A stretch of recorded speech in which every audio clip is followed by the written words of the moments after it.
Good afternoon to everyone. In the yesterday's class, we were discussing about the non-renewable energy sources. Uh, there we have discussed the coal-based power plants and the nuclear-based power plants. So now we'll discuss the some of the very good concepts of energy conservation. See, whatever the energy we are getting, either it is from the renewable or the non-renewable energy sources, finally the energy should be conserved.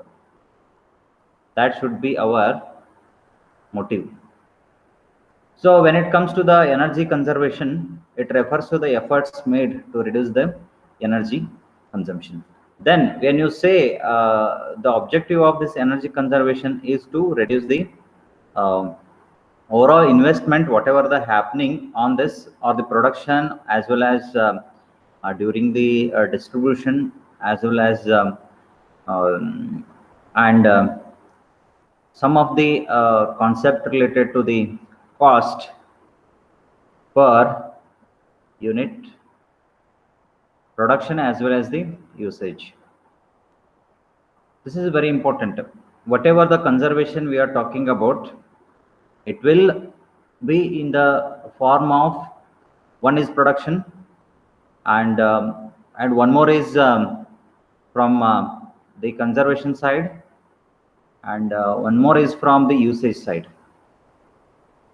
Once you are using it, whatever the losses are there, that has to be reduced.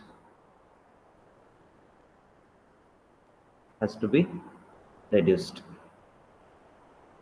So always we have to target the production as well as the usage, and always whatever the cost of production of per unit as well as the usage cost per unit, that we have to discuss. So energy conservation can be achieved through increase in the energy efficiency use, what we are targeting about, or to reduce the consumption from non-renewable energy sources. So always you have to target this non-renewable energy sources. Means you have to move towards the um, renewable energy sources. So energy conservation is often the most economical solution to energy shortages. Best example is that one best implementation of the government of India is that the turnover from what we can call it as LCD to LED.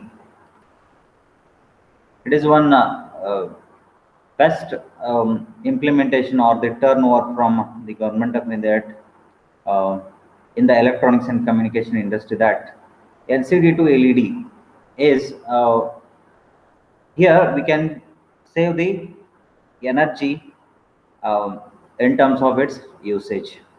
And when this is regarding the usage, what we are talking about? When you are talking about the production, there also it is very important. Always we have to think that if you are producing one unit, what will be the cost we are getting?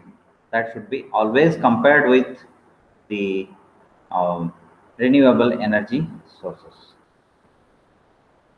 So you compare with why India is not moving towards the renewable energy sources compared with the non-renewable. Renewable, you can take it as a solar, and you can take it as a coal.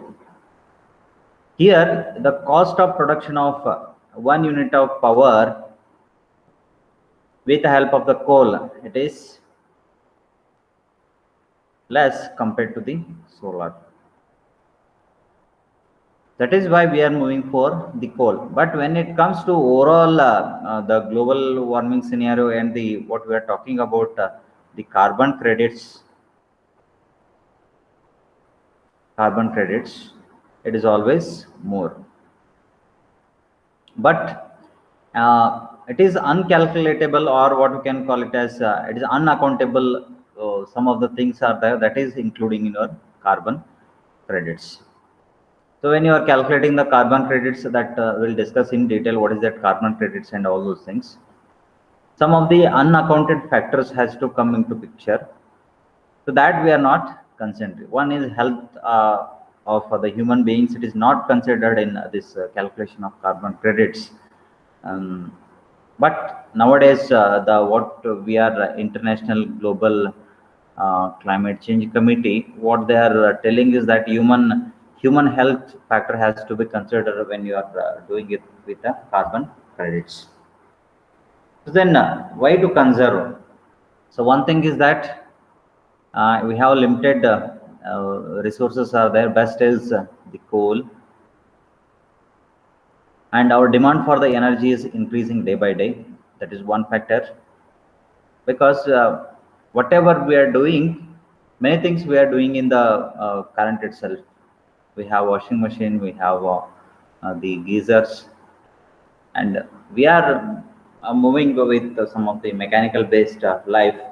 So thereby we are increasing the demand for the whatever the energy.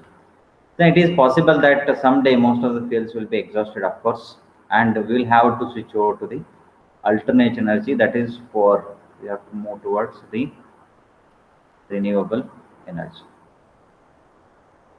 So then, how exactly in India it can be achieved? So, so they have passed in 2000 it's an energy conservation bill. Of course, till now we have achieved around 20 to 30% energy conservation techniques, and we have implementing also, because energy you cannot be conserved within a night or within a day. So it requires some time some time sometime means you can say up to 20 to 30 years. So our government is targeting towards 2050. uh, 2050 we are completely we have to dependent on the renewable only dependent on the renewable energy sources. But still, we have achieved only 20 to 30% in 2000 means that is bill. Up to 2020, it is only 20 to 30%. It is with respect to the utilization as well as the conservation. By this act, it is mandatory to use the energy intensive sectors to get the energy audit. Very important, conducted by the energy auditor. Means when it comes to the energy audit, it is like what, how much the production cost is happening. So this is one production sector, and we can call it as one more the demanding sector called demanding sector or consumption sector or consumption consumption consumption sector. So when you say it is a demanding sector and the consumption sector, this is very important when you are doing with the energy audit. See, what is happening is that um, our India it is giving a lot of free energy to many of the rural peoples, villages. So one that we can Bhagya Lakshmi one Yojana is there. In that you will get 40 to 50 units of power as a free, and they have to charge only nominal 30 to 40 rupees. And even if they use 60 to 70 units, the bill whatever what you are talking about, it won't increase more than 100 rupees. So this kind of things are happening in some of the rural places. Of course, in the urban sectors, it may not be a problem. Whatever the energy cost per unit production, we are getting that much payback when it is on the demanding sector as well as the consumption sector. So that is why always how much we are investing and how much it is giving us to back in this sector, that has to be done with the energy audit. This is one kind of the energy audit. And the second type of energy audit inside the buildings, what we are talking about, we have to always talk about in the buildings itself. So, for example, if I'm using one fan, if it is utilizing 2 kilowatts of power, if you say one fan is utilizing 2 kilowatt of power, then how much all the building units is utilizing that 2 kilowatts of power. For example, um, how much your tiles is using, how much your walls are absorbing that power, that has to be accounted. So how much uh, input of power it is utilizing and how much output it is needing to the walls and all those things, that has to be considered. So then this is one kind of energy audit in the buildings.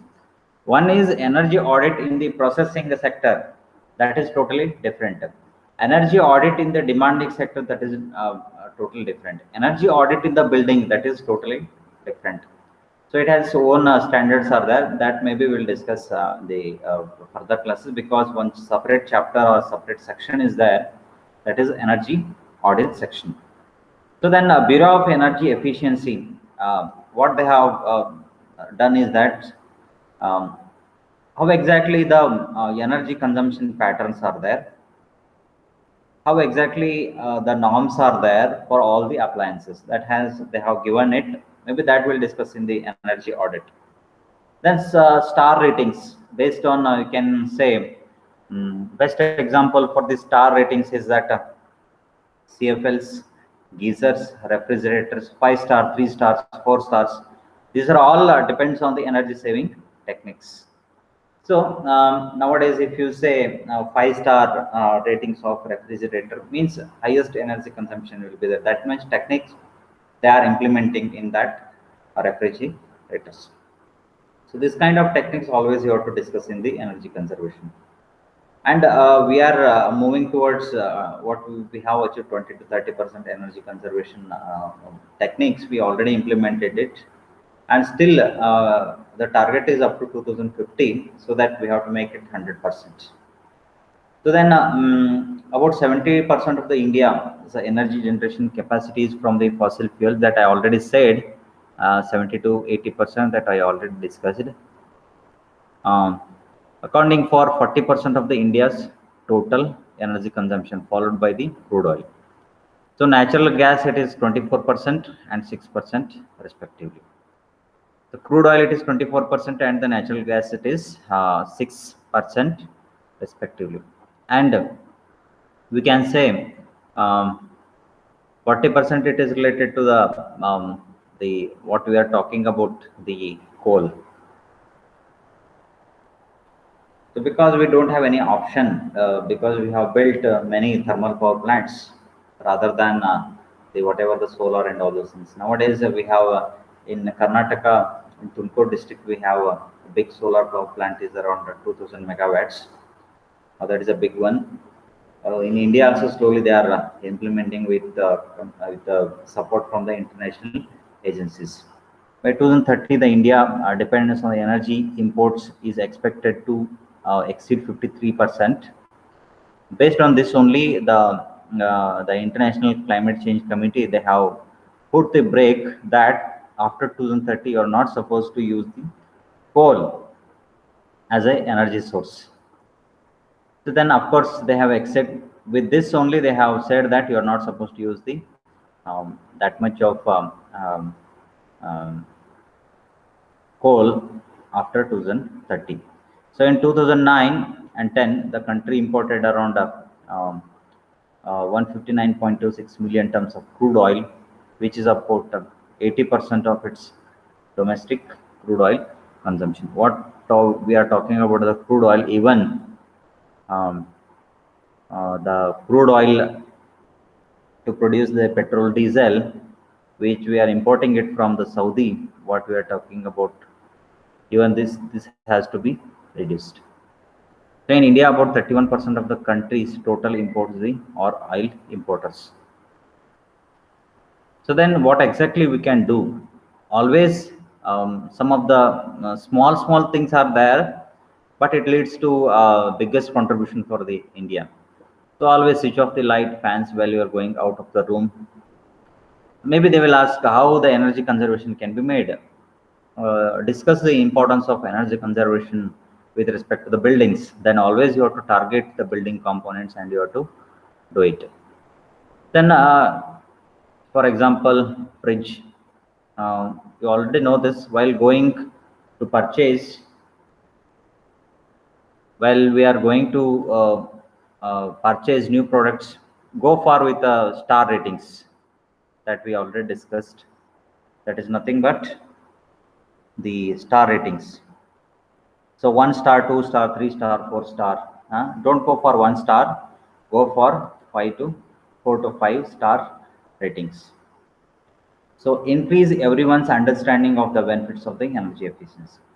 That always you have to target. Of course, we'll discuss in detail how the energy can be conserved or in the building itself. So this is one kind of what we are talking about, the 4 and 5 star ratings. But even we have to target some of the building components. Building components. That also we have to discuss. For example, if a glazed type of windows, glazed type of windows, if you are using, what kind of benefits we'll get in terms of energy conservation? So if you say glazed type of windows means whatever the light inside is there, it is not going out, or whatever the heat, how much it is absorbed, how much it is releasing, your glazed type of windows. If I use that, so what benefit I'll get in terms of the energy conservation? So that kind of, for example, wall, how much it is absorbing. If I use the white paint rather than the black paint, what is the importance in energy conservation? So that kind of things we always we have to discuss in terms of the building components.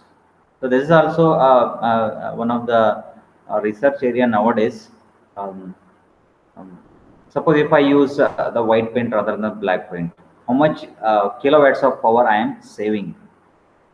How much I am contributing to the country in terms of the building components? That always you have to think and you have to invest it. Then recycle is one more. So recycling of the waste material into new products to prevent the waste of potentially useful materials. This we have to target it. When you use the recycling materials, how much energy you are going to conserve. So in terms of, because if you are using the recycling materials, means you are stopping the production of the new materials. So thereby reducing whatever the during the production, if you are using more carbon resources, then that can be conserved, as well as that can be reduced, because that much process you are reducing it. Then replace, this is also very one is replacing the old light bulbs with the energy saving fluorescent bulbs. So this is the biggest things like what we are targeting about CFL, some of the LED bulbs. That is one biggest move from the governments, that they are replacing with the old bulbs, because they are consuming incandescent bulbs. What we are talking about, incandescent bulbs to the fluorescent bulbs. So incandescent bulbs, what they are doing is that it is releasing a lot of power. So now we can say, initially when it's 10 years back, incandescent bulbs were there, it is consuming around 100 watts of power. Now we got the CFL bulbs of 20 watts or 10 watts. So now if you say the LED bulbs which is of 2 watts, 3 watts and 5 watts of LED bulbs we are getting, but with the same light we are getting, comparing with this. So slowly we are shifting towards this kind of systems. So there's a big move from the most of the governments. Then recycling is an excellent way of saving the energy, conserving in the environment. So these are some of the facts. So one recycled tin would save energy of the 3 hours. Very important. One recycled tin, if you replace it from the television, so you are going to save the energy width of 3 hours. So one recycled glass bottle would save enough energy to power a computer for 25 minutes. These are some of the facts. Then one recycled plastic bottle would save enough energy to power 60 watt of light bulb for 3 hours. Always you have to say it is 3 hours. Means that much if you are running that bulb for 3 hours, that much it is conserving. So 70% less energy is required to recycle paper compared with making from the raw materials. Means if you want to prepare a fresh paper, you are losing 30% of the energy. So that is what the facts. Um, of course, go through in detail. These are all the aspects. So always your move should be like what: recycle, reuse, and replace. These are always you have to target. One is recycle, reuse, and replace. This we are always you have to target: recycle, reuse, and triple R. We can call it as. This is one concept of during the energy techniques. Okay, thank you. We'll discuss the some of the energy conservation related aspects in the next class. Thank you.